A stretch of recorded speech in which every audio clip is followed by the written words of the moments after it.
Hello, everybody.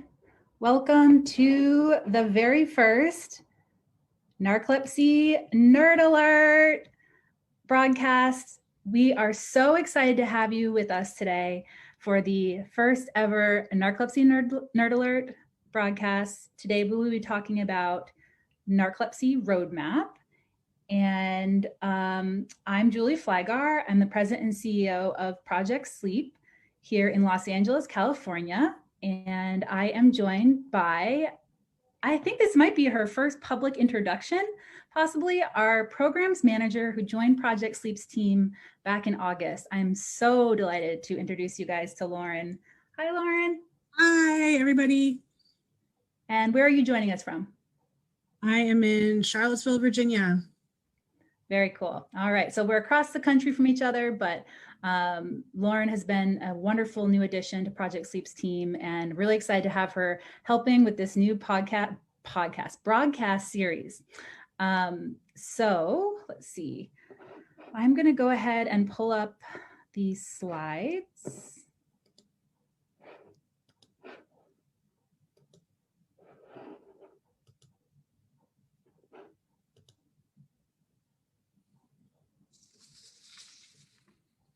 Okay, so we're really excited to talk about creating a roadmap for living with narcolepsy today. So nerdy. And before we get started though on the topic, Lauren, I'm going to pass it over to Lauren to just give a few quick reminders. Okay, so I'm really happy to see everybody and seeing comments from everybody who's watching already. So thank you for that. Few quick reminders before we get started. Please share with us where you're watching from.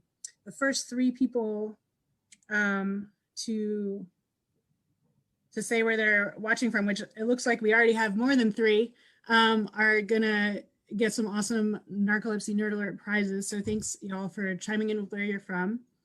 As Julie goes through the topic today, please be sure to share, like, ask questions, post comments, anything that's resonating with you. We really want to hear it. Your engagement and shares and likes help us reach more people and raise more awareness. A quick reminder that the Narcolepsy Nerd Alert series is intended for educational and awareness purposes and is definitely not a substitute for medical attention. We want to empower people with information, but if anything about our broadcast today sparks questions that you have about your medical management, please do bring those to your narcolepsy specialist. We're going to have a prompt question that we hope you'll answer in the comments. Please do remember that your comments will stay with the video and are public. So if there's anything you wouldn't want to share with the whole world, please only post things that you want to share publicly. After the broadcast, we're going to create a toolkit that highlights everybody's insights and summarizes our discussion. We're aiming to include some of your quotes and we'll only use your first name. Yeah, so that's pretty much what we've got for housekeeping. So I'm going to turn it back over to Julie and really excited to see what y'all think. Thank you, Lauren. Yeah, we're a little bit excited. Please also remember that this is kind of an experiment for us. This is brand new. We're hoping to find ways to make a broadcast like this engaging.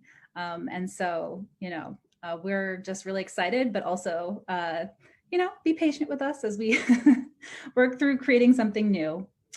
So just to get started, we developed this graphic, these next few graphics, kind of around the concept that you often get questions, perhaps when you are newly diagnosed or adjusting to narcolepsy, that someone might ask you, oh, so you're feeling better now, right? Like, oh, you found your diagnosis, you got treatment, so you're better. And, I think for me at first, that question was really overwhelming and really brought up a lot of kind of anger and not at the people asking, because I know their intentions were in a good place, but I didn't know how to answer because I didn't get better right away. To imagine living with a chronic condition as sort of a linear process where you can just take treatment and you're better, kind of like this line. So we have this graph of, you know, what people think it might look like to feel better with a chronic illness, and then what it actually looks like. So it's not so much of a linear process. It can be pretty overwhelming. And I'd probably suggest that narcolepsy doesn't get better. We get better at coping with narcolepsy. And so being part of this discussion today is, I hope, one of those things that helps us get better as we all try to find new resources and tools for living with narcolepsy. We talked about a theme of a roadmap. And as I was thinking about that concept, as we were putting together the materials, it is kind of a funny thing because a road somewhat suggests that it is a linear process, you know, that you're on one road and that there's the right time and the right moment for everything. And I think what we will talk about today is that, you know, that maybe that's not even the best analogy. It can't quite be one specific linear experience.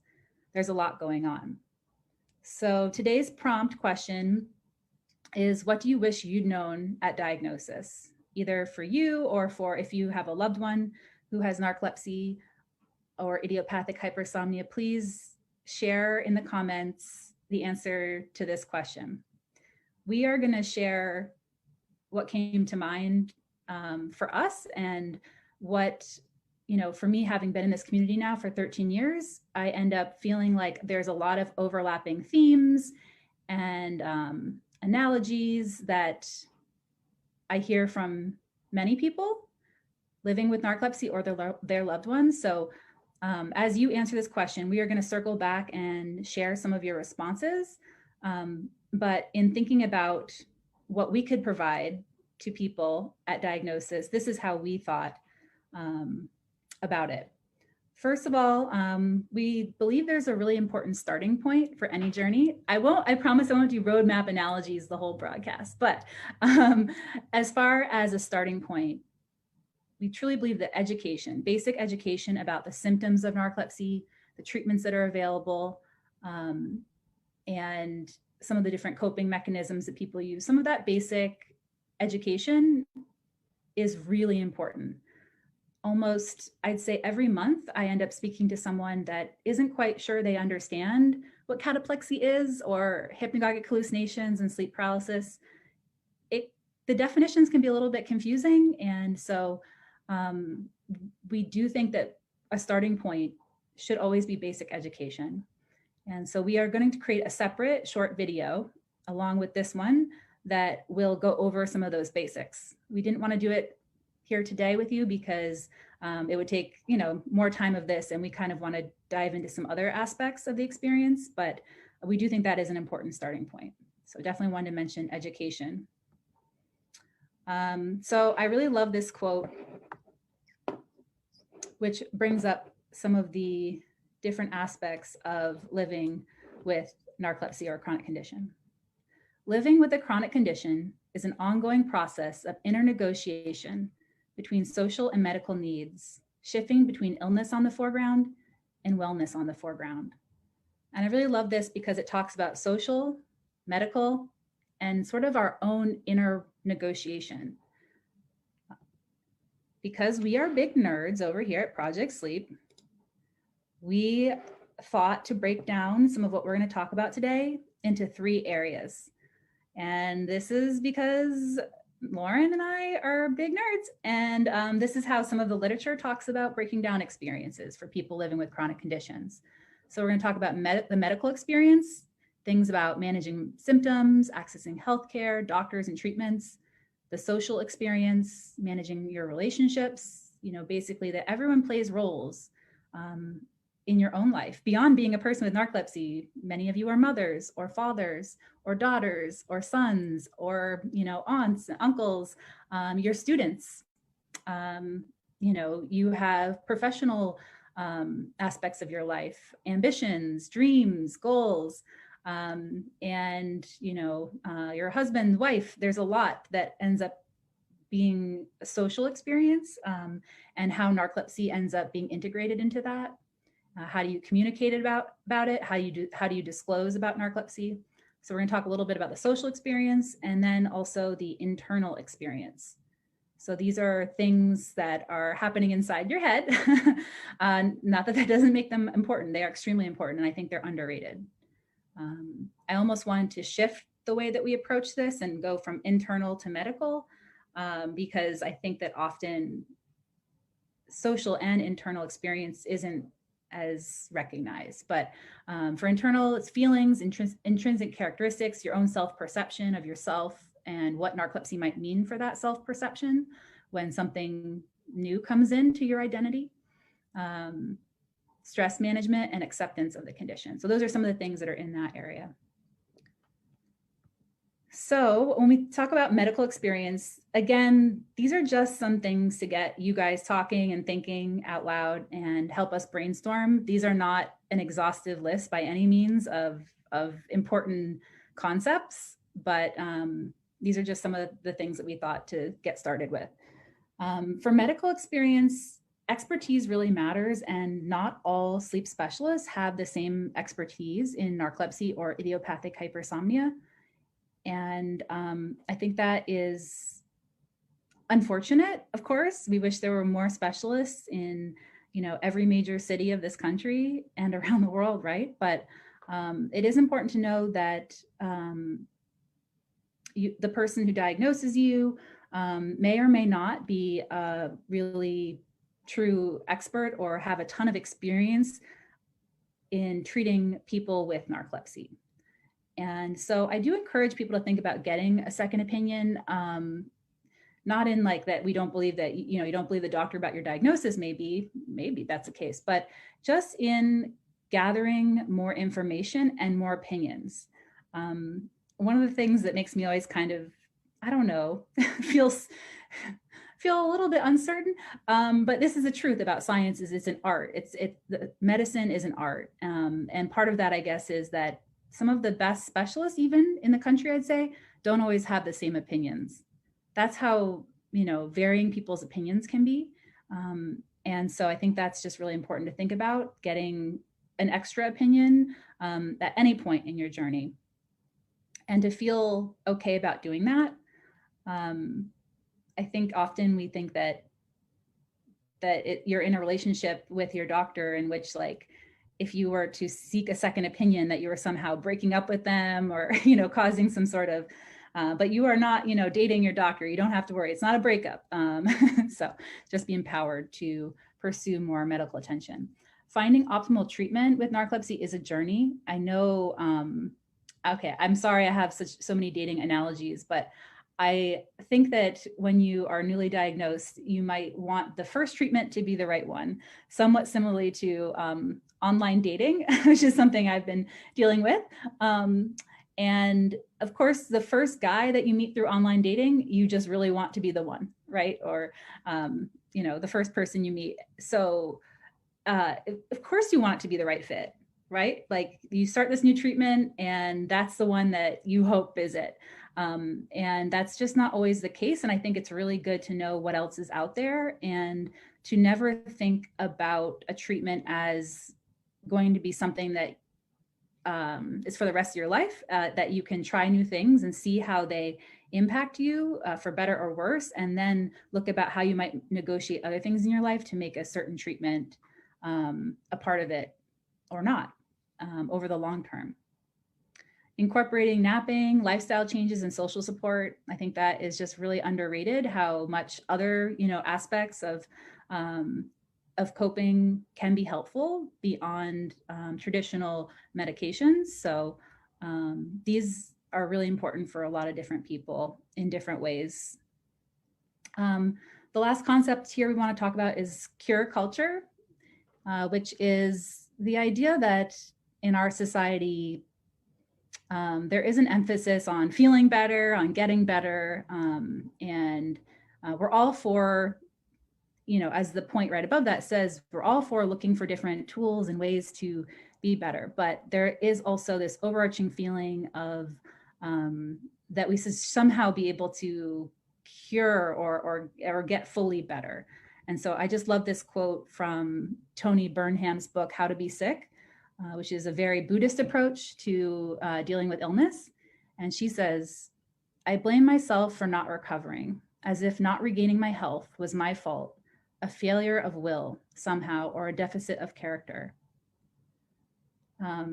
And I just think that is really an important part, where there is so much emphasis on doing everything you can to be better, that sometimes that ends up making us feel like we're not doing enough.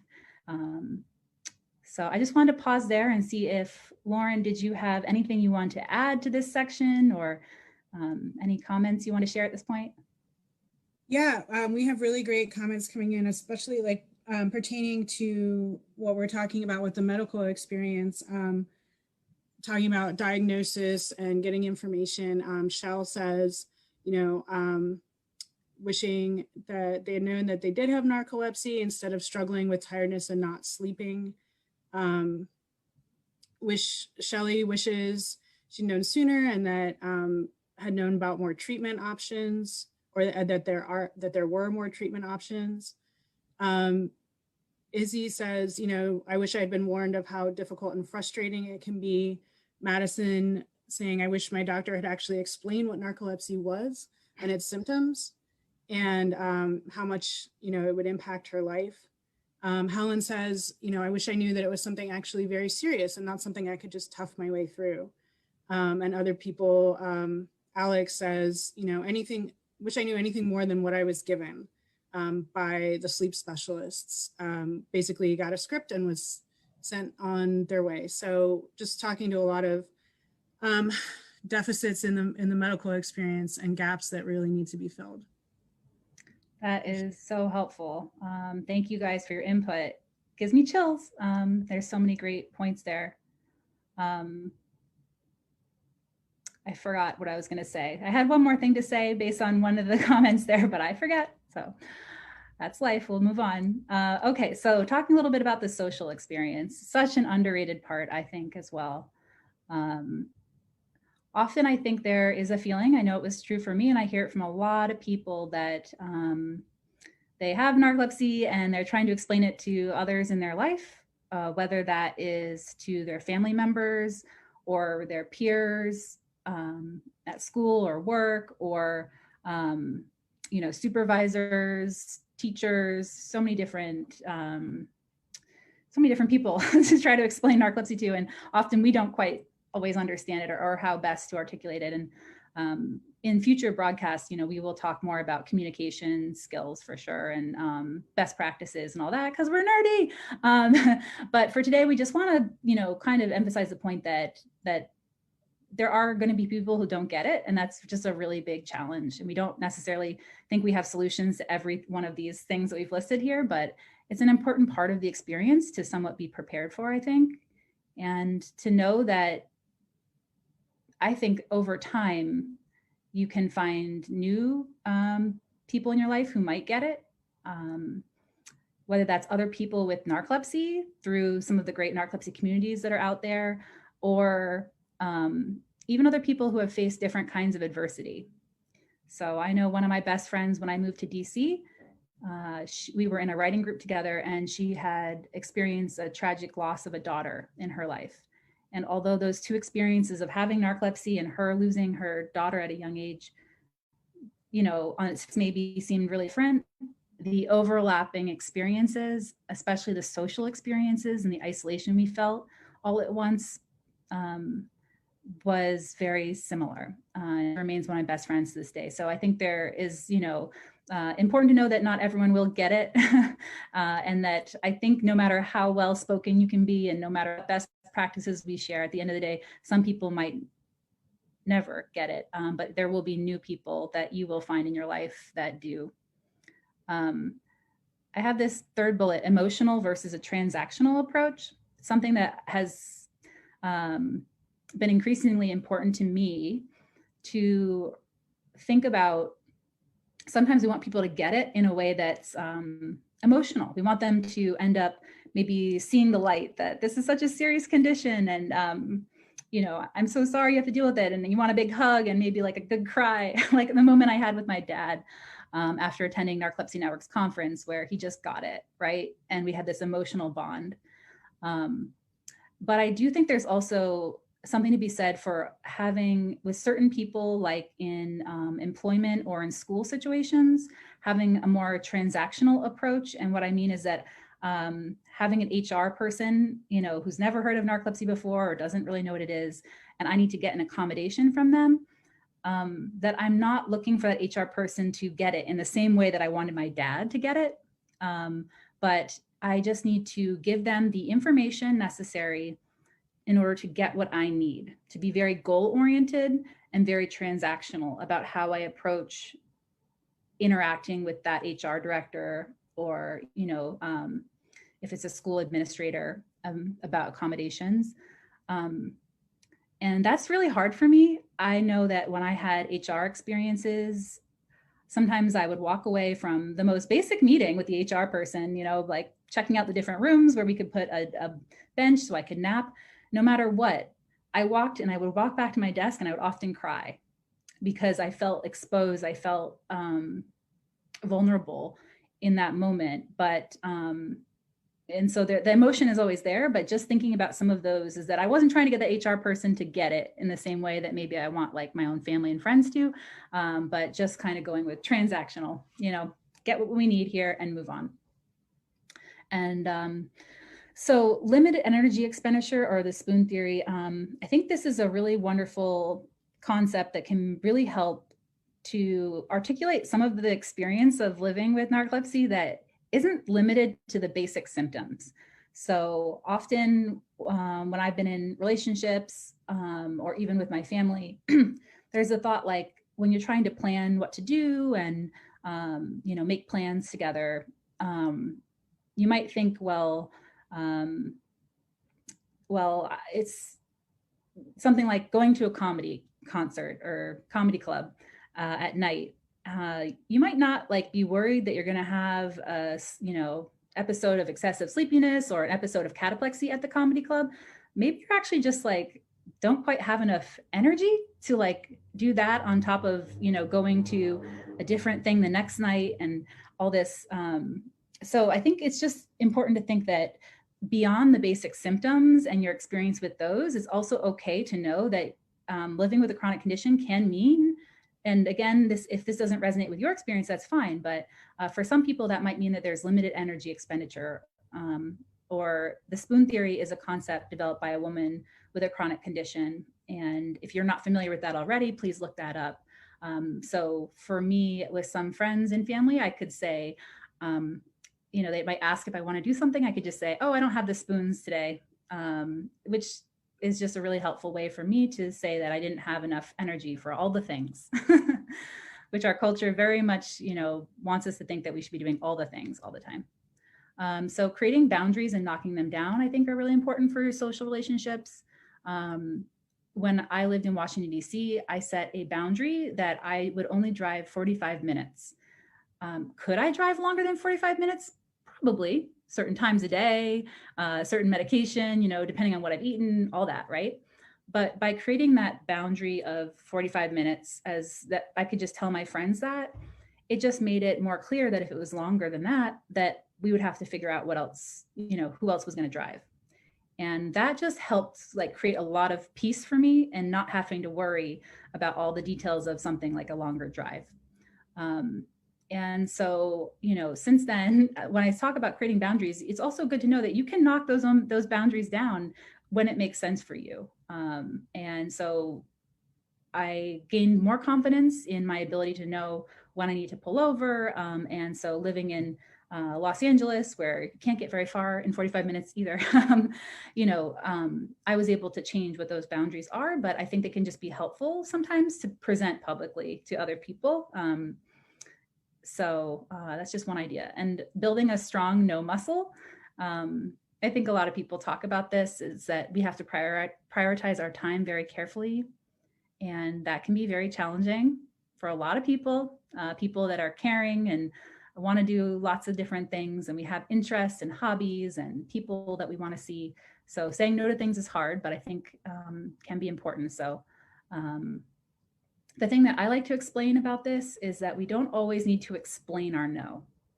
So if you have to write a friend and say, I can't make it tonight, I actually believe that you can just leave it at that, and you don't have to always over explain why. And because I do feel that sometimes that it depends on the situation, right? But if I'm going to explain that further and say it's because I might have cataplexy, da da da da, or I've had a really rough day, I can't quite make it because I don't, this or that, then I think I'm looking for social support back from that person. And if that's the appropriate relationship, that's okay. But for certain people and certain things, especially in more professional environments, I try not to explain my no. You can just say, I can't make it. Thank you for thinking of me. And because the reason I say that is because sometimes if I've over-explained or I've gone into the reasoning, I'm looking for a response. I'm looking for a thoughtful response. And if I don't get that, that can be really disappointing. So anyway, that's just another concept there. And just one more quote. I love this quote, and it kind of bridges between the two different topics we have, is social and internal experience. But I can't find who actually said this online, but it's always stuck with me. I have this weird relationship with my chronic illness where I spend 75% of my time trying to pretend it doesn't exist, and the other 25% trying to explain that it does exist to a bunch of people who don't believe me. So just kind of your internal experience of possibly trying to, pretend this isn't happening, but then the other percentage of your time, like, this is real to other people. So just want to check in with Lauren and see what's coming in. Any extra thoughts? Oh yeah, we have so many people chiming in about their social experience and really powerful comments here. Catherine has said she wishes that she would have had someone else to talk to that understood when she was diagnosed at 9 years old. She had to do her own research to find out what was going on with her because nobody really understood or knew. Alex saying that, he wishes that they'd known about the importance of connecting to support networks and how much counseling and professional help for acceptance would have been beneficial. We've got other folks saying, that a lot of people just really don't understand that narcolepsy isn't a choice. It's not convenient to live with excessive sleepiness all the time. It's not that it's nice to just be able to sleep whenever you want. Then we have Heidi, whose daughter, it looks like Heidi's daughter has narcolepsy. And so Heidi's supporting her daughter and respecting when she says no, when she needs more naps, and saying, as support people, we have to keep reminding ourselves that she's doing what is best and healthy for her, so that loved ones with narcolepsy have a safe zone of unconditional love and support, which is so meaningful when you feel not understood, just to have people who really unconditionally love and support you. And then Katie kind of echoes that and says, it's definitely difficult to lose people and friends at the beginning, but over time, it tends to leave us with really meaningful and fulfilling relationships. Those who you can be confident you can count on and who simply accept you as you are. Wow, it's wonderful. And I think, for those loved ones that are joining us, thank you, Heidi, for that comment and for supporting your daughter. I feel like often I hear from loved ones, when I do hear from loved ones of people with narcolepsy, and they're looking to learn more, they want more resources. It just gives me so much hope, because I think that interest is more valuable than anything they could actually learn from any resources. It's that drive to learn more, that desire to support your loved one. Like, that is so meaningful. It's meaningful to even me as a fellow, like, not even being that person's daughter, but like, it's meaningful to me to hear that a mother just wants to try to support their loved one. So, thank you to all the supporters that are, trying to get more educated and more involved and help your loved one. That's just amazing. We love you guys. Yay. So let's just, I think that it's a really wonderful bridge to talking about the internal experience. I think it was Alex who mentioned about, you know, kind of like knowing more about thinking about acceptance and some of the internal experiences. And all these are very intertwined, right? A lot of our social dynamics end up affecting our internal experience and back and forth. But as mentioned in that last quote, you know, this concept of pretending narcolepsy doesn't exist. I don't know if you guys have been there. There's no way probably on Facebook to like raise your hand, but like who's been there that when you were first diagnosed, you just wanted to kind of pretend it wasn't there. That was me. I think that I thought that if I somehow put narcolepsy in a corner or brushed it under the rug, I mean, I was going to take my treatments, but I wasn't going to let it be any other bigger part of my life. Okay. It was just going to be this small little compartment. And if I did that, that I was somehow stronger than narcolepsy and that I was winning. I Julie was not letting narcolepsy get the best of me. No way. Over time, I think I realized that approach actually made me weaker and not prepared to be the best version of myself with narcolepsy. And so by opening up to learn more and think more about my narcolepsy and meet other people and become more engaged, it did not make me weaker. It did not mean that narcolepsy was beating me. It actually meant that I was creating a stronger version of myself and being the best that I could be with narcolepsy. And that was actually truly winning. So I don't know if that, you know, resonates with people, but I think that was a big part of a transition experience for me. Another concept that I definitely talk about in my book and like to bring up in presentations is that sometimes your biggest critic is living in your own head. I think we've all probably been there. And I know for me, before I had narcolepsy, sort of like negative self-talk was a form of motivation. I motivated myself through negative self-talk. I would say, gosh, you're not doing well enough. You got to get out there and go for that run, you know, and that was okay. It worked well enough until I had narcolepsy and I found that beating myself up in my own head, scolding myself for every misstep, it no longer worked because I felt that I didn't have support from other people the way I wanted. And then if my biggest critic was my own head, like it was just kicking me when I was down, is how I felt. And so I just want to bring that up and think about how you speak to yourself, if as much as you can. I know people talk about meditation or mindfulness. I really like the concept of mindfulness. And there's some really neat stuff. I'm forgetting the name of it. We will definitely put this in the eventual toolkit about learning to recognize your own critic in your head and talk back to it. So it's a really cool theory that has been really important for me in my life in general. So then the space between health and sickness, I think that there's a lot of inner negotiation of thinking, especially with narcolepsy, that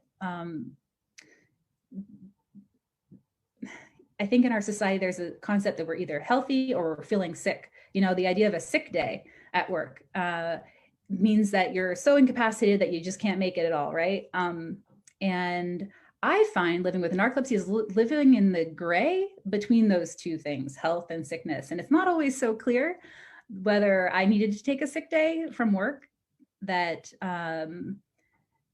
you know, the symptoms would come and go. Some days I might feel terrible in the morning and then end up having more energy in the afternoon and the evening. Other days, maybe I started great and then, you know, ended up with a lot of symptoms later in the day. So it just wasn't always that predictable and didn't feel that it fit into concepts of I'm healthy today, I'm feeling great, got it all together, or I'm completely sick, I'm in bed, I can't move, right?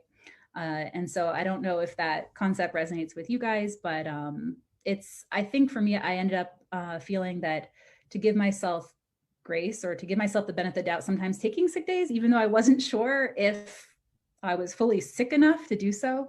I love that concept of like a mental health day too, for similar reasons. Is not necessarily that I'm in bed and have a fever and can't move, but that it's good to take rest days sometimes. I also feel a lot of the internal experience for people, especially newly diagnosed, is getting caught up in future thoughts, and trying to center people in what they can do now and not in fears of the future. There is a concept that true suffering is in our fears of future experiences, as opposed to things that are actually happening now. And I think that when you're newly diagnosed, you might think, oh my gosh, I can't get my symptoms under control with the treatment. The first drug didn't work, and I'm not cured. And now I won't be able to go to the grad school program I want, or I won't be able to drive in 4 years, or, I'm not gonna be able to take on that career role. Those kind of thoughts, I think I try to suggest that you need to see where things go, because there's just so much progress that can happen over time. And especially as you try new treatments and different approaches and find what works best for you, that optimal approach, which is never perfect, but try not to make decisions about your future. And as much as you can, try to let that future stuff happen when it happens, and stick in the now and what you can control now. And I think that's sort of one of the loveliest things that I've seen recently is the Universal Law of Impermanence. It's a Buddhist concept called anicca. I don't know if I'm saying that correctly, but that everything is changing or evolving, and that's for better or worse. And I think what gives me hope is that my experience with narcolepsy really has evolved so much over time. And so those first, I'd say 2 years for me, narcolepsy took up a big portion of my headspace. All right, one more roadmap analogy. I'm sorry, but I thought of this yesterday. I feel like when I was first living with narcolepsy, it was like I was listening to Google Maps or road maps. You have a navigation system on in your car, and you're trying to have a conversation at the same time. So you're trying to talk to the person next to you, and the navigation's turn right in 1,000 feet, turn right. And you're like, oh, so distracting, go away. That is how I felt. I felt like you're trying to go through your life with narcolepsy and continue forward. And then all at once it's like, turn left, turn right. And it was so overwhelming at first. Narcolepsy took up so much headspace. It was so distracting that it was hard to feel like, how was I going to manage this over the long term? I found that over time, it took up less headspace, that some of those things became much more routine, right? Narcolepsy didn't get better, I got better, but things became more routine. And it just didn't consume as much of my time as it did the first few years. And so we quieted that navigation system a little bit for me. And that's really been part of what I like to share with people when they're newly diagnosed, that I know it's overwhelming right now, and it might be for a while longer, but it might not be exactly like this, how it is right now for you over time. Just have a little nice quote about this from one of my favorite podcasts. We're going to share some resources and stuff at the end, but here's just a quote I love. This is a planet full of people evolving. And it's from the This Is Not What I Ordered podcast. And it was Allison Sittinger, I guess, who said that. So I just think that is such an important thing to remember, that we are always evolving. Lauren, any comments and questions? Yeah. So everybody again has really insightful comments talking about your inner critic, and Rochelle saying that you really can't bully yourself into doing something that your body just can't do. So that negative self-talk will eventually turn into a negative spiral if you keep trying to push yourself. And then Madison and Alex and Lily all made comments about, being fearful of the future, finding it difficult to stay in the present, and really needing to grieve the loss of your old self, and how that's a process. and then other people talking about different ways of coping. And we talked about meditation, mindfulness, and that doesn't work for everybody. I believe it was Madison and Sana, I hope I'm pronouncing that right, saying, meditation and mindfulness can be difficult, but other things can work, like Sana says, dance, which is awesome. So whatever works is whatever the best thing is for you is awesome. And then, yeah, so just talking about the internal processes of recognizing your own needs and coming to terms with the diagnosis, grieving the loss of your old self. Just wonderful comments. Thank you. Yeah, that's such a great point about the sense of your identity, and that maybe you lost a piece of that, and grieving that old self. I definitely felt that. And it's just, I think, really under-recognized, even how much, when you're newly diagnosed, it's not like anyone even like brings you like flowers or, balloons or sends you cards. And yet something has shifted. And often it's not as visible, right? I know when I was diagnosed, I actually, I'd always been on a diet my whole life, pretty much since I was like 13. And I'd always been a little bit, chubbier or whatever. And when I started the narcolepsy medications, I lost some weight.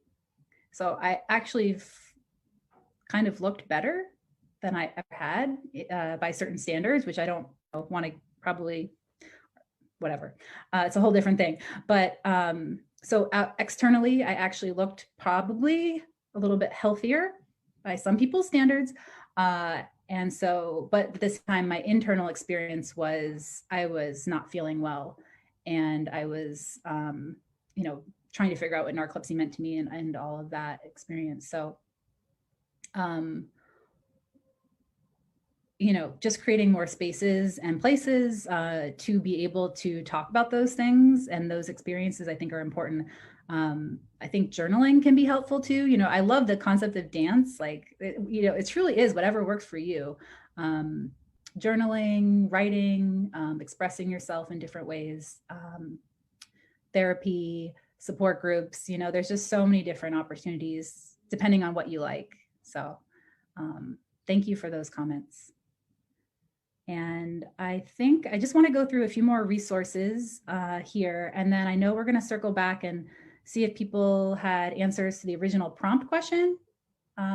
If, we wanted to just highlight a few of those responses. So, but first, let me just go through a few resources. I think it's really important to know there are patient organizations out there. Project Sleep is one of them. So you're connected with us, but there are others that are doing fantastic work in this space as well. And so in the United States, some of the major leading organizations are the Hypersomnia Foundation, which is just, all of these have such great resources. And the Hypersomnia Foundation is really focused on idiopathic hypersomnia, but also goes beyond that. And as we are all doing right now, they're doing more online because of the pandemic. So check out, some of their different events. Narcolepsy Network is another wonderful organization in the US, and they are doing, I know, online support groups right now, and also some different mini conferences, I believe. And they have a wonderful youth ambassador program that, helps to train young people to be ambassadors and raising awareness. Obviously, you're here, so you're familiar with Project Sleep, hopefully, and our programming. And, we'll be talking more probably next month about becoming a narcolepsy advocate and our efforts in the advocacy space and awareness as well. So we have the Rising Voices of Narcolepsy program that we hope that some of you will sign up for this summer to train you on sharing your story with narcolepsy to raise awareness. Wake Up Narcolepsy is another wonderful organization, and they have a fantastic podcast that I have on another slide called Narcolepsy 360, along with doing some educational events throughout the year. And they also host online support groups. They have quite a robust structure around those support groups online. So I think that's a really powerful program that they've taken on, and hope that you will join them for a support group meeting. There's international organizations for our friends around the world. I'm not sure if people are tuning in internationally today, but I didn't list all of them. I know there's 27 different organizations that are co-leading the World Narcolepsy Day.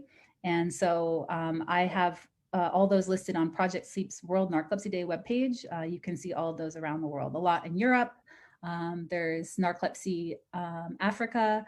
There is a group in Japan and Australia and Argentina and Brazil. So really almost every continent. And so, yeah, it's just really important to know that those organizations are out there, and a lot of them have really great programming. Because we're nerds, we love books, possibly. I don't know. There's different forms of nerdiness. I do love books. So I just listed some of my favorites here, some that are narcolepsy specific and some that are not. How to Be Sick, I mentioned that one by Toni Bernhard. It is a Buddhist approach. You know, she used a lot of Buddhism terms, which I just think is really neat to learn about because I love learning. Sleepyhead by Henry Nichols is a fantastic book about his experience with narcolepsy, but also about the science of narcolepsy. So nerdy. He is a wonderful writer. He is, a science writer by profession, and Sleepyhead is his book about sleep and narcolepsy and the science and his experience. So check that out. Surviving and Thriving with an Invisible Chronic Illness by Alana Jacqueline. I think that Alana is just a witty writer and has a great perspective, and I absolutely love her book that she's published. There is No Good Card for This by Kelsey Crow, sorry. This is one of the books that has meant the most to me in my own understanding of how a chronic condition is one of many things that makes people feel kind of socially awkward and not know what to do or what to say. And there are many different areas that this book talks about, from chronic illness to infertility to grieving the loss of a loved one. And it really touches on a lot of different aspects of, some of that social disconnect that happens when there's major adversity in someone's life. So definitely recommend that. It's also very visually stunning. She worked with an amazing graphic designer on that book.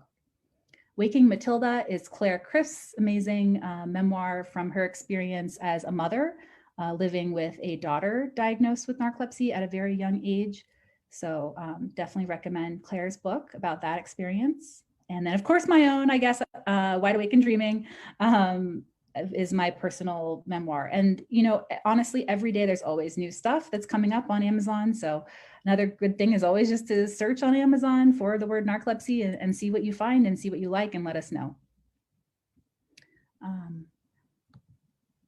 So additional resources include Narcolepsy 360 podcast by Wake Up Narcolepsy is a wonderful new podcast they've been doing. I think it's their 3rd season now.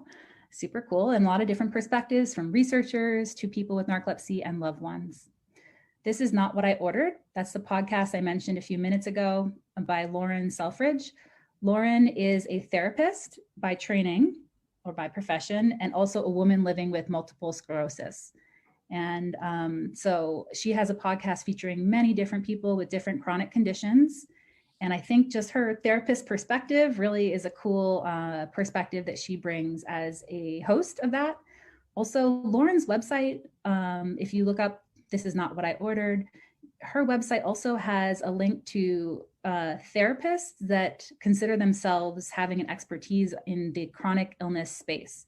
So not that might necessarily, that's not comprehensive across the country or whatever, but she is trying to collect a list of therapists that believe they have an expertise in that area, which I think is really exciting because that's something that I think could be helpful for some people to have a therapist that has that area of expertise.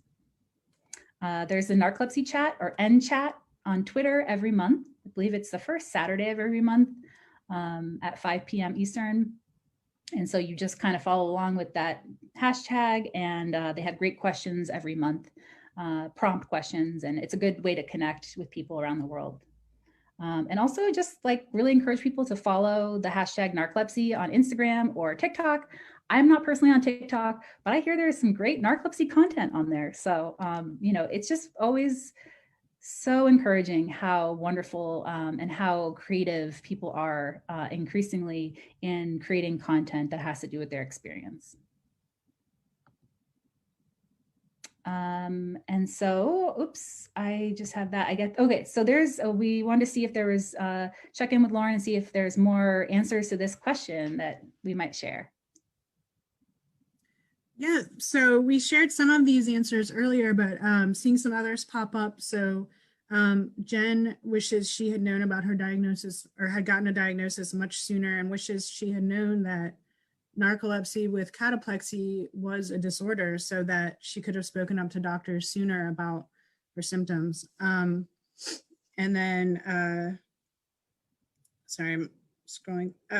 So Tom Trudy says, I wish I had known that the majority of society, spouses, and friends truly don't understand that narcolepsy is not a choice, and that insomnia is also a major part of narcolepsy, despite the fact that they're always extremely exhausted. And then Issy, gotta find it again, sorry.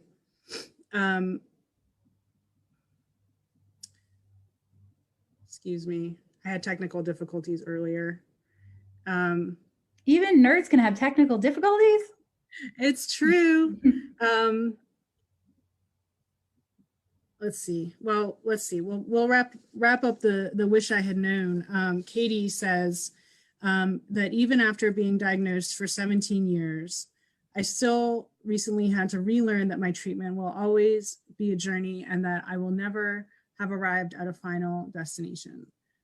So I think that speaks very strongly to our roadmap analogy. And we appreciate all your comments.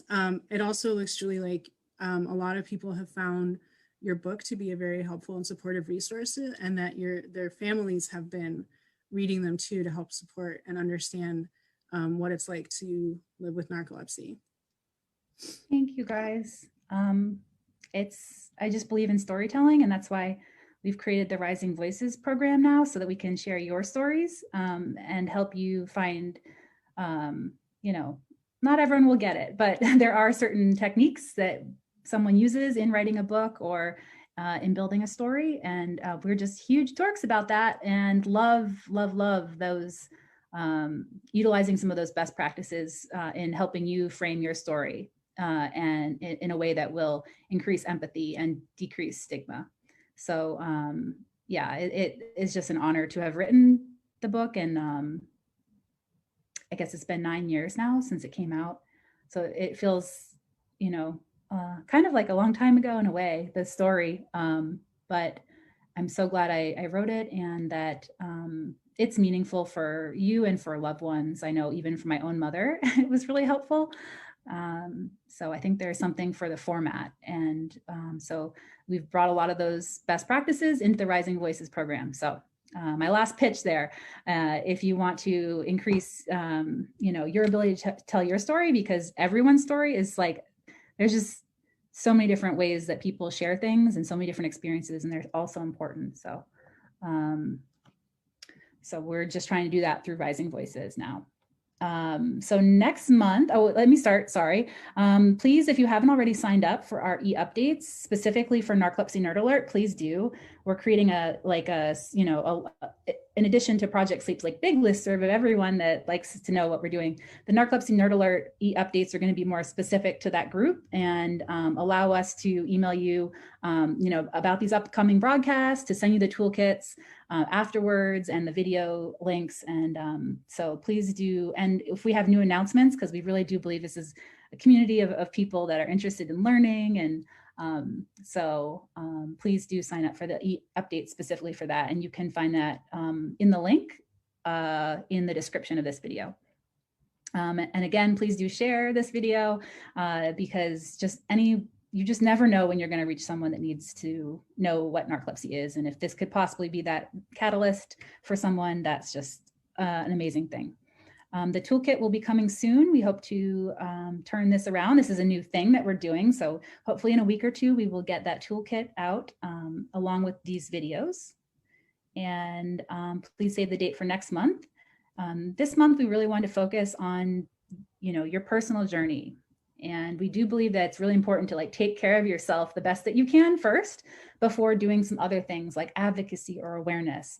That's the idea of like, put on your oxygen mask first. Like you need to make sure that your health and your, emotional space can be taken care of for you first. And then I believe advocacy and some of that is really wonderful, but is a next step. So next month we move into that next step of becoming a narcolepsy advocate and advocating for yourself and others.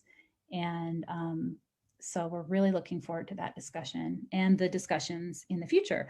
Oh, also, when you do sign up for the news updates, you have the opportunity to write in what future topics you'd like us to cover. So we've, decided on the first 6 for this year, but we have many more to have. So please, when you do sign up, you can tell us what topics you'd like us to possibly cover. And I think with that, I don't know if there's anything else, any questions that you're seeing, Lauren, or.